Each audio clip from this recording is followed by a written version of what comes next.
So, today we're going to dive into something that could totally change how we think about our cars. What if we could turn them from just, well, machines into partners that actually work with us? Let's get into it. I want you to really think about this question for a second. What if your relationship with your car wasn't about weird warning lights or confusing data, but more like a conversation, a real partnership? That's the core idea we're going to unpack today. Right now, our cars are basically just a fire hose of data for manufacturers. We interact with them through a dashboard. But the vision we're talking about with NK is something completely different. Your car becomes a sovereign physical asset, something you actually own and control, with its own digital twin, its own memory, and its own intelligence. All right, so here's the game plan. We're going to look at what this new kind of car is, how the trust is built in, how it turns data into something meaningful, what a day in the life looks like, and finally, how it gives you proof, not just empty promises. Okay, first up, a new kind of car. This is a huge shift in thinking, right? We're moving away from seeing your car as just a stream of data and starting to see it as a sovereign node, an independent entity that you are in complete control of. So what in the world is a vehicle node? Well, think of it like this. Your car becomes a self-contained asset. It has a digital version of itself, it remembers its own history, and it has this focused intelligence that's only there to serve you, the owner. And the most important part? You're the one in the driver's seat, always. Now that all sounds great, but you're probably wondering, how does it actually work? How can I trust it? And that brings us to the architecture of trust. The secret sauce here is a local-first approach to all the data. Everything, and I mean everything, is anchored to this one thing, the vehicle's DID, or decentralized identifier. Just think of it as a unique, unfakeable digital identity for your car. It's like its birth certificate and passport all rolled into one, and it's what makes the whole system secure and trustworthy from the ground up. So this DID does three absolutely crucial things. First, authenticity. It proves the car is what it says it is. Second, continuity. It creates a verified, unchangeable history of the car. And third, non-repudiation. It means that actions are logged in a way that can't be denied later. Put them all together and you get a foundation of actual, verifiable truth. Let's just trace the data flow for a second. Your car creates data, right? But instead of immediately shooting that off to some corporate cloud server, it's captured locally, right there on your phone or a little computer in the car. Only then does it go to your secure, personal data locker. You control it from the very first moment. And this right here, this is the golden rule. It's non-negotiable. The raw, sensitive data about where you drive, how you drive, your car's health, it never, ever defaults to a third-party cloud. That simple idea is the bedrock of your privacy and your control.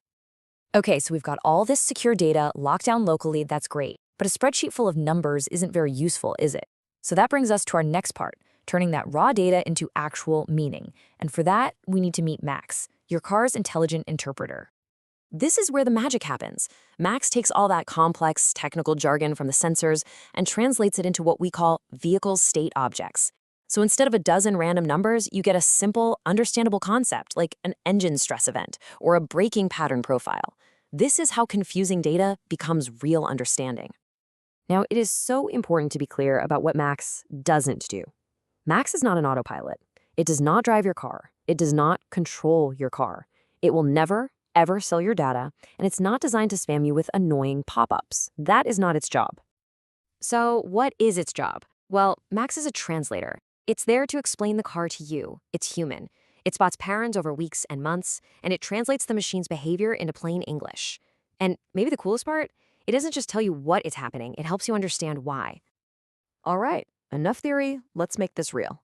For this next part, we're going to walk through a normal day and see what this relationship actually feels like when the rubber hits the road. So picture this. It's the morning. You don't have to open some clunky app or stare at a dashboard full of gauges. You can just ask a simple question, just like you'd ask a person. Hey, how's the car today? And check out the response you get. It's calm, it's contextual, and it's reassuring. It gives you a little insight, that battery trend, but it immediately gives you the likely reason, so you don't have to worry. No fear, no mystery, just good information. Maybe later in the day, after you get home from work, you're just curious. Again, you start the conversation on your terms. Anything I should know? Now, this is where it gets really powerful. The insight you get back isn't tattling on you, it's advising you. It connects your behavior, the aggressive braking, to a future outcome, more brake wear. and then it offers to help you. See, this is coaching, not criticism. It's designed to help, not to judge. Okay, let's zoom out and look at the huge payoff in our final section, proof, not just promises. This is where we see how this entire system of verified trust really changes what it means to own a car. I mean, just look at the difference here. The old way of selling a car is all about feelings and faith. You just have to say, hey, trust me, I took good care of it. The NKai way completely replaces that with hard, cryptographic proof. You just hand over the Vehicle Continuity CID, which is basically a link to a signed, unchangeable record of the car's entire history. That's trust you don't have to guess at. And the way you pay for things is just as revolutionary. If you decide to share data with, say, your insurance company, it's a specific deal, a lease for a set amount of time, or a sealed proof for one specific purpose.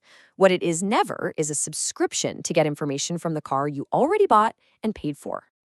So, to wrap it all up, this model works because it turned your car into a sovereign thing that you control. It respects you as a human by advising, not controlling. It kicks surveillance capitalism to the curb. It creates new ways to get value from your car, but only if you want to. And it does all of this by keeping your data local first, with no subscriptions and no middlemen. And that really leaves us with one final huge question. We've just looked at a blueprint for a new relationship with our technology, one that's built on trust and privacy and real ownership. So if your car can become a sovereign, trusted partner, what else can?